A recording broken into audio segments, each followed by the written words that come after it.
There was a Western Union officer? Yes, there was. He did not need money from me.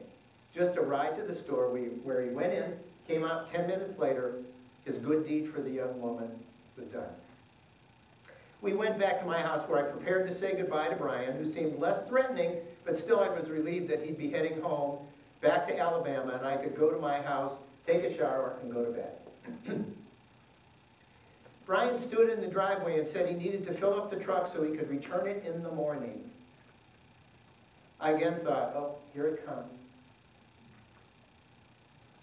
He spent all his money on the young girl that he was helping out, and now he's going to ask me for money so he could take the truck back to Alabama.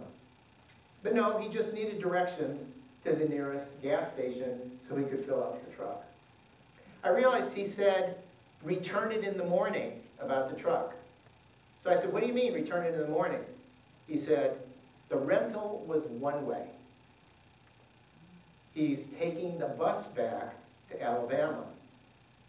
And the next bus was 9:30 the next morning. You see, he had missed the bus that he would have been able to take because I was late getting to the house because I was coming back from Columbus. I asked him, where are you going to stay tonight? And he said he didn't know. He'd probably sleep in the truck. So we went to the gas station in the truck together, because now I'm kind of enjoying his company. And he did pay for the gas. But we had a weird little encounter there. Now, follow this one. Again, the universe spirit works in such strange ways.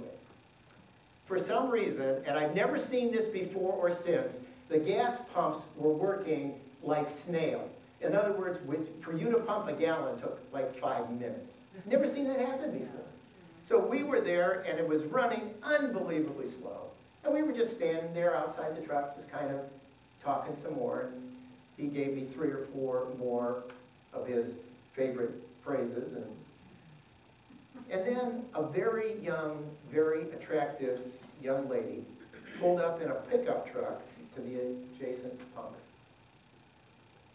She began to fill up her truck, and she was very, very annoyed at the slow pumping gasoline. Brian stepped around our pump over to her side, and I cringed. I said to myself, now I know I'm in trouble. We're going to end up in jail. He's going to do something inappropriate, say something inappropriate. Yikes. But no, he was a perfect Southern gentleman, giving her some really sweetly delivered words of wisdom about divine order, like there's a reason she needs to be delayed to possibly avoid an accident. Okay? So there he is, like preaching to this young lady, and she's taking it all in. By the time she left the station, Brian had introduced me to her. This is Reverend Hank, and he's from Unity in Cleveland Heights. She took my card, said she might visit our church. I don't know if she ever did or not, but she said she might. Gave us both a hug and left. I was absolutely blown away. Well, back to my house. I told Brian, wait a minute, I want to go in the house for a few seconds. I have to take care of something.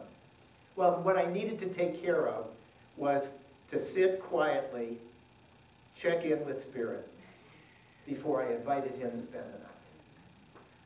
And I did. And the answer came absolutely clear. No problem whatsoever. Spirit said to me, do the right thing. So I felt moved to invite Brian to spend the night in my house, make sure he gets the truck returned on time, gets to the bus station as well, because he would have had to walk at least 3 or 4 blocks from where the bus station was, from where the U-Haul was, I knew where it was, to where the bus station, the Greyhound station is in downtown, but not a great place to be walking around in the first place. So I said to him I would get him to the place to return the truck, and I'd also get him to the bus station. So I went outside,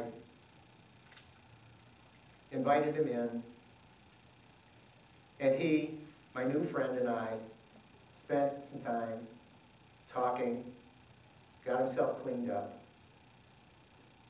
and went to bed. By the way, when I said to him, come on in, I'd like you to spend the night, for the first time since I met the guy, he was absolutely speechless. He just was like unbelievable. So we had breakfast the next morning together in my kitchen, just like old friends. Went out to return the U-Haul. I knew where the place was, and then give him a ride to the bus station. Outside, again, just unbelievable but true, outside, the weather was unbelievable. Horrible rain, wind, thunder, lightning. It was like a deluge. And I was thinking to myself, boy, am I happy I hadn't sent Brian away that night. He would have had to walk those several blocks from the U-Haul to the bus station. He would have been soaking wet all the way home to Alabama. As I dropped him off at the bus station, he said to me, praise the Lord for you being in my life. He said, you're such a gift. And he reached over and gave me a big hug.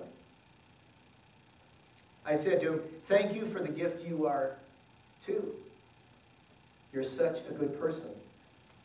And you've given me a really special gift that I'm sure you don't know about. He said, oh, no, I haven't. I said, yes, you have. I'm the minister on Sunday. This was on Thursday morning. He said, I'm the minister on Sunday, and I haven't prepared my lesson yet. And you, sir, have gifted me with my lesson for Sunday. With your permission, I'll share our experience together and the great lesson you taught me. Never judge by appearances. It's what's inside that counts. We both had tears in our eyes as we blessed each other and said goodbye. Folks, there is only one mind, the mind of the Creator. Each living being is an idea in divine mind. We're not separate as it seems. That guy seemed as separate as any human being could be from me and my life when he first showed up standing next to that truck. Since we're one, you cannot give anything away. You can only give to yourself. If you give good, you're going to receive good. If you do harm, you'll feel its effects. If we understand the concept of divine mind, we know there's no such thing as stealing from yourself. Whether the guilt, shame, or fear caused the pain, you will take away from yourself that which you believe you are taking away from another. When you give, you receive. When you receive, it's a reflection of what you give. Since we're all one in divine mind, we should make a commitment to always give our best. Greg is going to do a song in a moment or two, but I would like to share a few of those lyrics before he sings them for you to make sure you get the message. Sometimes this crazy world can make us all feel bad. I sit and watch the news and just get mad. We need to stop and smell the roses in the ground. So get out today and spread a little love around. Talk to a neighbor, volunteer a favor, help out a stranger when his car broke down. Thank your wife for kissing. When your kids talk, listen. It makes a lovely sound. Spread a little love around. Tell your mom you love her. Bear hug your brother. Treat your sister to a night on the town. Throw the ball for Rover. Wrestle in the clover. Put a smile on that old hound. Spread a little love around. So when this world gets you down, spread a little love around.